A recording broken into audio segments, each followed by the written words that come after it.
Thomas Soto. Le kiosque d'Europe 1 et toute son équipe, on parle région avec Marion Calais, presse internationale avec Jean-Philippe Ballas, écho avec Axel de Tarlé et Eva Rock viendra nous dire dans un instant ce qu'il faut regarder à la télé ce soir. Bonjour à tous. Bonjour Thomas.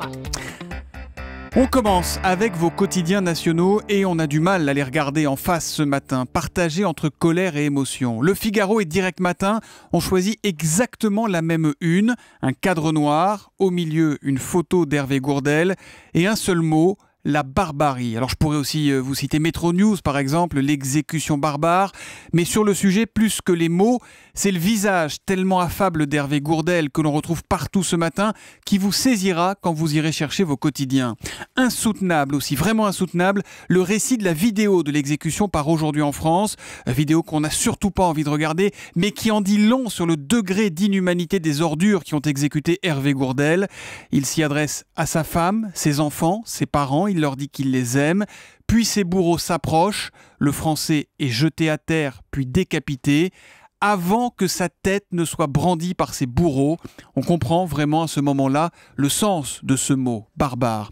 Jean-Philippe Ballas, vous avez regardé la presse algérienne ce matin, presse qui évidemment fait également sa une sur l'assassinat d'Hervé Gourdel. Oui Thomas, les premiers journaux viennent de sortir, je vous les montre à la caméra sur europe1.fr.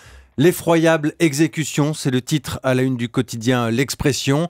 La signature sanglante de Daesh sur la première page du Soir d'Algérie. Et puis abominable, pas d'autre mot pour la dépêche de Kabylie. D'ailleurs, comme pour la presse française, c'est le noir du deuil qu'on retrouve souvent ce matin dans les journaux algériens. L'Algérie qui voit ressurgir les terribles images de son passé, c'est de la manière la plus assourdissante que l'État islamique fait son entrée en Kabylie, écrit un éditorialiste, sur l'un des territoires de prédilection des groupes terroristes qui s'y sont succédés depuis le début des années 90. Cette terre, dit un autre, où la folie intégriste a commis le pire des méfaits dans l'histoire de l'islam, en entraînant, on s'en souvient, la mort de près de 200 000 personnes. C'est des années épouvantables en Algérie. Des images cruelles, c'est ce qu'écrit un internaute, des images que nous, Algériens, avions tout fait pour oublier, Thomas. Consternation, appréhension, colère, des mots qui reviennent souvent dans les quotidiens algériens, des armes et de l'argent à profusion, c'est ça l'État islamique, s'indigne un journaliste dans La Liberté, mais il veut croire que ce fulgurant développement causera aussi sa perte. Surenchère de brutalité, mondialisation du recrutement, il a révélé sa dangerosité universelle, il a aussi impliqué trop d'États, ceux dont il a assassiné les citoyens, ceux qu'il menace en recrutant ses ressortissants, ceux qui ont contribué à armer et entretenir ses troupes. Voilà Thomas pour la teneur des quotidiens algériens ce matin. Je vous donne la une du quotidien Le Temps d'Algérie qui vient de nous parvenir. Hervé Gourdel, victime de l'ignoble. Voilà, vraiment une émotion mondiale ce matin autour de ce sujet. Marion Calais, je me tourne vers vous à la une des régions. On va essayer de se détendre un peu. Grâce aux pages Seine-et-Marne du Parisien, vous nous emmenez en balade en forêt, dans la forêt de Fontainebleau. Marion. Oui, alors une balade qui vaut quand même à un marcheur d'être poursuivi devant la justice, poursuivi pour exhibition sexuelle. Cet homme de 62 ans, Joël, habite tout près de la cité impériale et en juillet dernier... C'est lui qu'on voit cul nu sur la photo de Alors, je ne sais pas si c'est lui qu'on voit cul nu, mais en tout cas, effectivement, c'est une photo qui interpelle dans ces pages Le Parisien, puisqu'on y voit 4 personnes nues, donc se promener dans un champ. Ils ont des sacs à dos, regardez. Ils ont des sacs à dos et des chaussures aussi quand même. Et c'est ce qui est arrivé d'ailleurs à Joël. En juillet dernier, il est parti donc se promener dans la forêt de Fontainebleau, nu. Donc, puisque cet homme est adepte du naturisme depuis 35 ans, et il a croisé à un moment donné des marcheurs. En tout cas, il les a vus arriver. Il a donc mis son paréo pour ne pas trop se dévoiler non plus. Le problème, c'est que ces marcheurs, c'était des policiers qui lui ont demandé son identité, qui lui ont dit que l'exhibition sexuelle hors des lieux prévus, puisque c'est la loi en France, elle est interdite. Il a donc été convoqué le lendemain au commissariat, mardi, avant-hier, devant la justice, en tout cas pour une médiation au tribunal. Il a refusé de reconnaître l'exhibition sexuelle. Désormais donc, si l'affaire n'est pas classée, il pourrait être poursuivi, il pourrait y avoir un procès et il risque jusqu'à 1 an de prison. S'il voit le juge, il vaut mieux quand même qu'il mette un petit jean ou un petit quelque chose. Marion Calais, la une des régions dans le Parisien, édition Seine-et-Marne ce matin. La presse éco avec Axel de Tarlé. Axel, notre pouvoir d'achat a baissé de 4% depuis 2009. Ça fait quand même une baisse de 1 500 € par an en moyenne. C'est loin d'être anodin. Voilà, c'est 60 millions de consommateurs qui s'est intéressé au budget des ménages. Alors effectivement, depuis 2009, les revenus, tout compris, on additionne les prestations sociales et on retire les impôts, etc. Au final, le budget des ménages, depuis 2009, a augmenté de 3%. Donc bravo, c'est très bien. Mais les prix, depuis 2009, ont augmenté de 7%. Ah, Donc, il y a un je petit vous écart de laisse faire 4 points. la soustraction.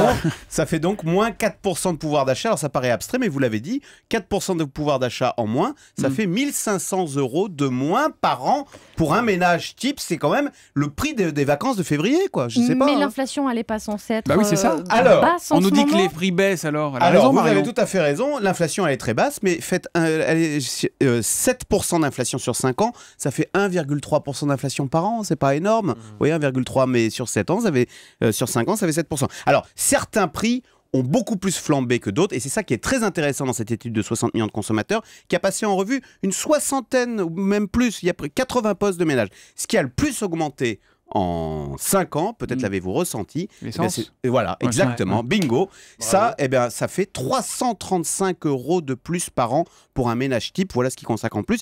Il y a aussi l'électricité, 205 € de plus par an. Donc vous voyez, quand on dit que l'énergie, c'est un vrai souci, le tabac, bah oui, on augmente les prix, mais les gens continuent de fumer. Et bien, pour un ménage type, alors c'est ça mélange aussi avec les ménages qui ne fument pas. Enfin, ça fait quand même 205 € de plus. Oui, et mais les loyers. pardon, je vous interromps, mais il y a des choses qui ont baissé quand même. Les télécoms, là, je vois Evaroc qui joue avec son téléphone. C'est Alors moins cher qu'avant. exactement. Alors ce qui a le plus, là, Même vous pas. avez raison, c'est même ce qui a le plus baissé dans 80 postes passés en revue.